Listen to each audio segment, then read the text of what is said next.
Ciao, Italy! We just returned from an unforgettable 8-day family adventure through Rome and Venice, packed with food, history, and once in a lifetime experiences. Let's get into it.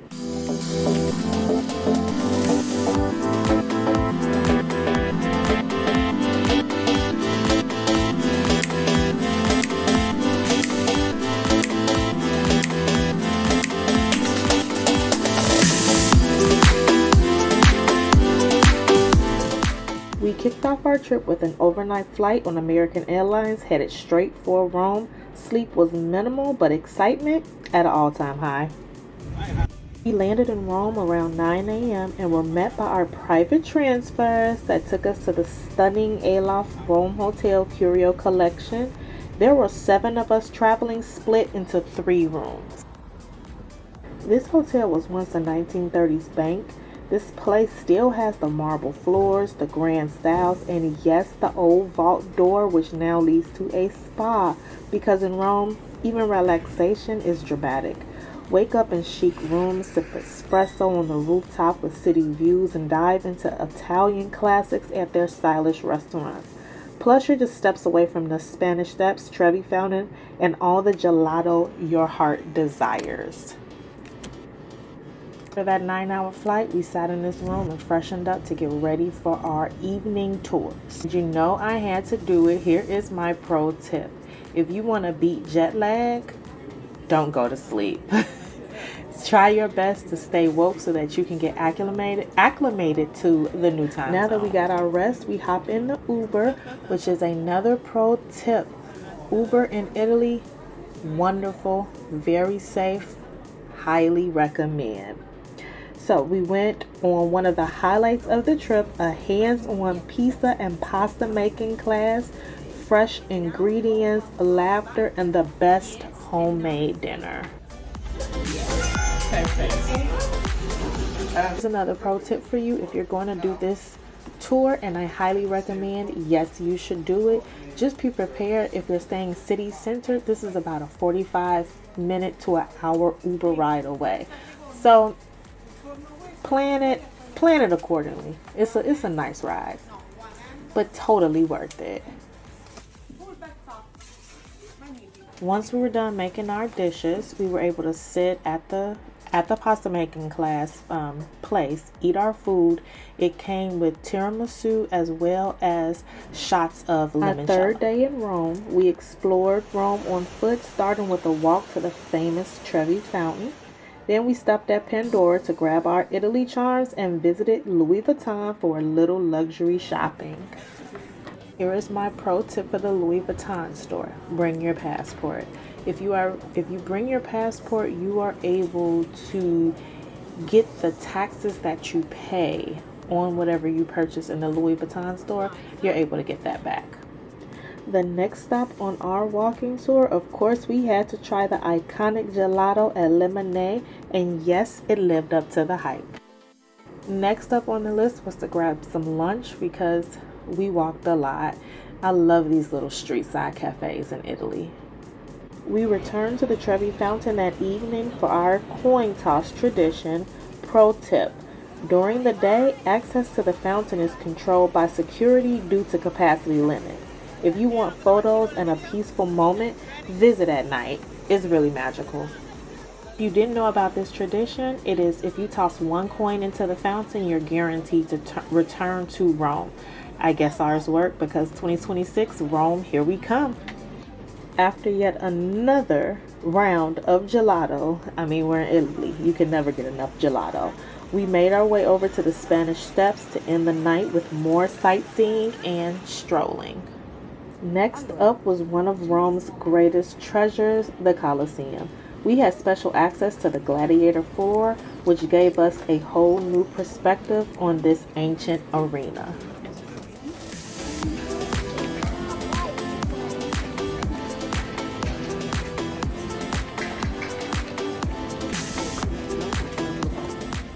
I lived my Russell Crowe moment from Gladiator. Are you not entertained?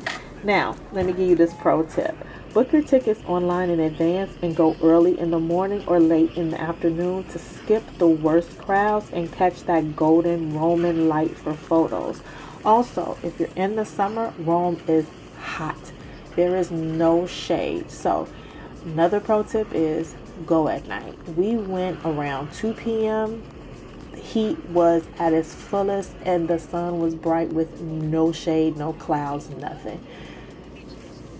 The later you go, the cooler Rome is. At night, Rome gives you great, amazing breezes. During the day, full sun and heat.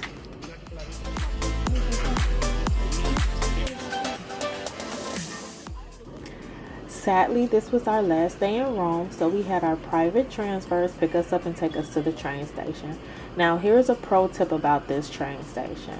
You will have baggage handlers approach you. They are not associated with the rail station and they are super friendly, but that super friendliness comes at a cost.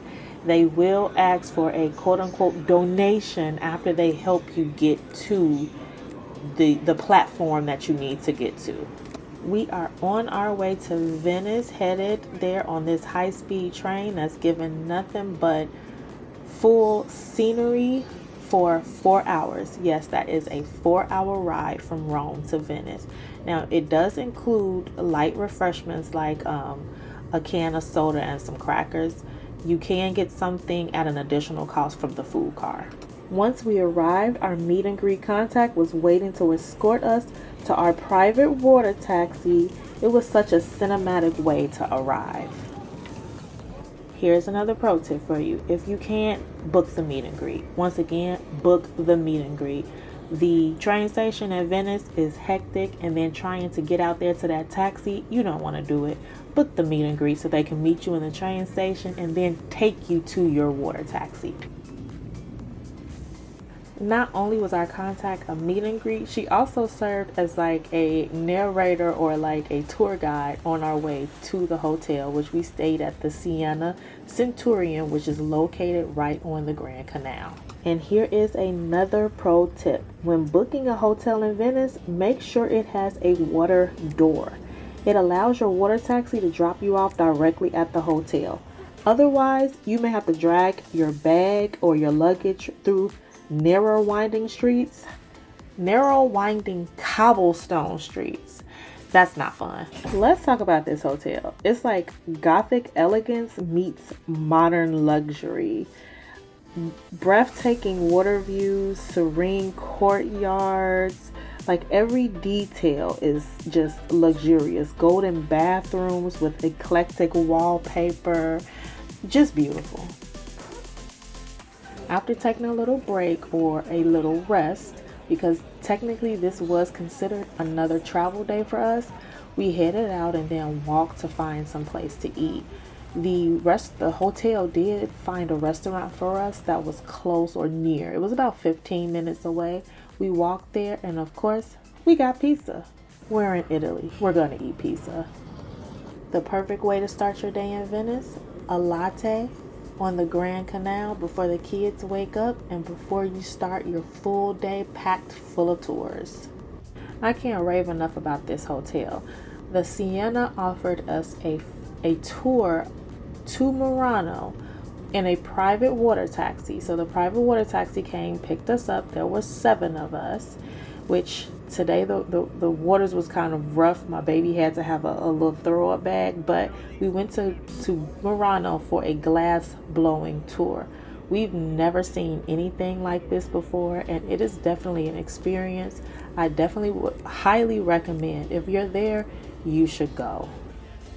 After the tour, the water taxi driver dropped us off at St. Mark's Square, where we had lunch and then just walked around. And yes, we are eating pizza again. We are in Italy. There's never enough pizza. Since our gondola ride wasn't until later on in the evening, I was on a hunt to find the Rialto Bridge.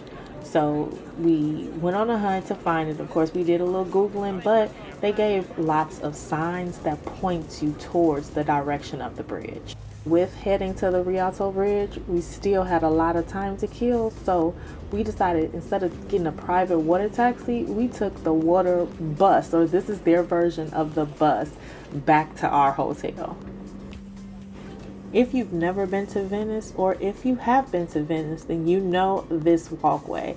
These walkways are extremely narrow, so if it's a group of you, I tried to tell my kids, hey, stand one behind the other.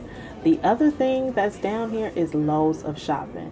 If you are looking for Chanel, Dior, Louis Vuitton, whatever you are looking for, St. Mark's Plaza has it.